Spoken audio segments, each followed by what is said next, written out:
In this next series of videos, we're going to talk about the different types of cells that we find in the nervous system and also about how those cells work. And as you can see, the two types of cells are neurons and glial cells.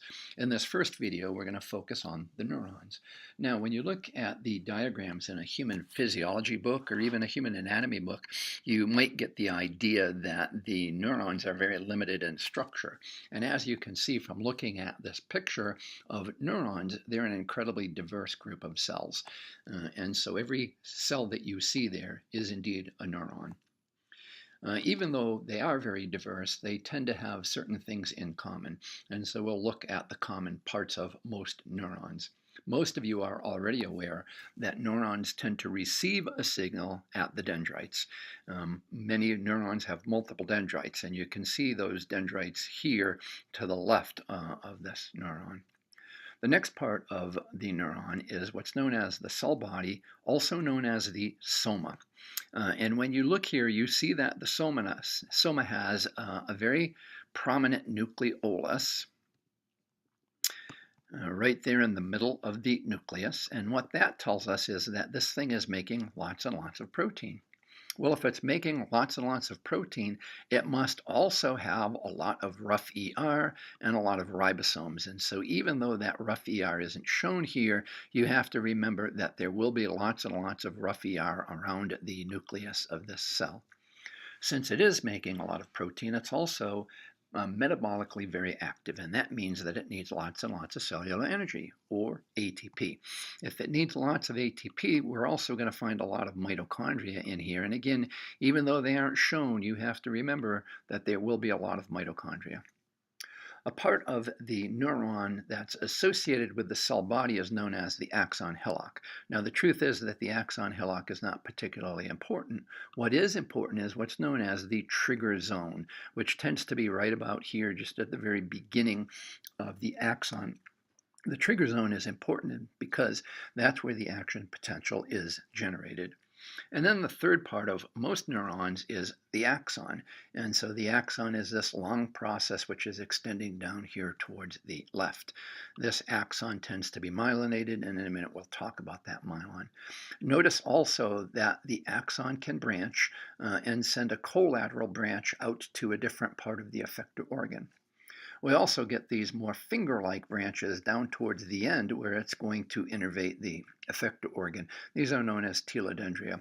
And when you look closely at the very ends of the telodendria, you see that we get these kind of swellings here.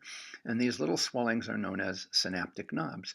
Later, when we talk about how one neuron communicates with another cell, another neuron, or perhaps an effector cell, and we talk about the synapse, you'll see why it's slightly swollen and why we refer to them as synaptic knobs. In this particular picture, we're focusing now on the myelin. And so the myelin, again, is wrapping around the axon. Here you can see the myelinated region of the cell. It's these small segments that look a little bit kind of like toasted marshmallows. And so those are myelinated regions that we have here. Since this axon is out in the periphery, the myelin is created by what's known as a Schwann cell. And as we'll see later, if the axon is myelinated but is located entirely within the central nervous system, then a different cell is going to be responsible for creating that myelin sheath. Also notice that the axon is not entirely myelinated. We have these bare areas which are known as nodes of Ranvier, and so we see these bare areas periodically down the length of it, and later when we talk about the importance of the myelin, we'll see why we have these nodes of Ranvier. And Ranvier was just one of the Spanish people who did a lot of work in the area of neurophysiology, and so that's why the nodes are named after him. Here we can see a different myelinated cell. This one is a pseudo unipolar cell. And if you look closely at the two ends of this, over here you look and you don't see any synaptic knobs. Here you see these swellings, synaptic knobs, and you should have said, oh, this is the axon. And so if you said the axon is projecting out here to the left of the cell body, then you are correct.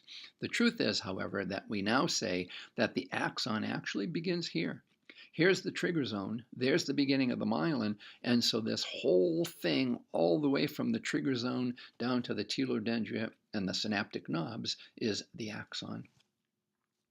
Here's another diagram of a pseudo unipolar cell that shows you that a little bit better. And so again, you look, oh look, swellings, synaptic knobs, no swellings, and so these would be the dendrites. The trigger zone is right about here, and the axon projects from there all the way down to the telodendria. This is a picture from your book, and it shows some of the common types of neurons that we find. The one at the top we've mentioned already. It's a pseudo unipolar neuron. These are very common types of sensory neurons. And since they are sensory neurons, they're conducting the action potential from the periphery back up towards the central nervous system. And so this is referred to as an afferent pathway. Most afferent pathways have 3 or perhaps 2 sensory neurons. And this is the first one that we find there. And so it's known as a first order sensory neuron. We'll talk a little bit more about this when we get to the spinal cord and talk about the way the spinal cord is organized and how it works. The next one down is a bipolar neuron. These tend to be very rare because they're primarily just associated with the special senses, and so we find them in places like the retina of the eye or the inner ear. And then down at the bottom we have our multipolar neuron, which we've already talked about and is the most common type of neuron that we have.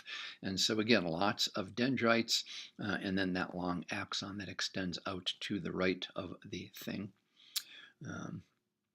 Most of the multipolar neurons tend to be interneurons found within the central nervous system.